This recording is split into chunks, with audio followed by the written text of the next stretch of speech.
Sigilli, my name is Alana Jewell. I'm Bear Clan from Oneida Nation of the Thames, and I'm an Indigenous artist. I'm a community organizer, and I also organize local Indigenous art markets. Morningstar is actually my middle name. I was born the day after the winter solstice, just at midnight. And when I was born, my grandmother went outside and she saw a really bright star in the winter sky and thought of the name Morningstar. And so we got it translated into the Oneida language, which is translated to as Teichi Otsi Stokwa. So I decided to go by Morningstar Designs, which was kind of also shortened to Morningstar. And I think it's a really beautiful name that I'm really proud to have.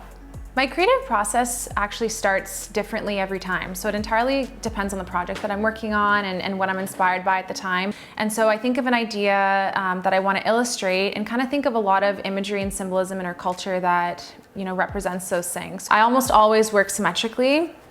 So it's sort of like when I'm sketching, I kind of, create this puzzle piece of different elements that I want to portray and to sort of tell a story. And so when people are looking at it, there's more than, just animals, but it's also animals that are specifically connected to these native plants or vice versa. So when you look at a bear, for instance, I would often have strawberries and I would often have water and I would often have, the moon. And so when people are looking at it, they can really feel that connection.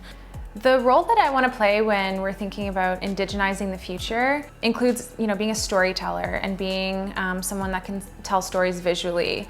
And so when I think about the future, I think about, young Indigenous people, thinking that they're creative and thinking that they have a calling towards something and that, I'm hopefully inspiring that, encouraging them to just, take that path. It means a lot to Indigenous youth growing up because I didn't have that when I was growing up. I didn't see Indigenous art, I didn't see Indigenous culture anywhere, and I think having that and creating those spaces can really help, especially youth.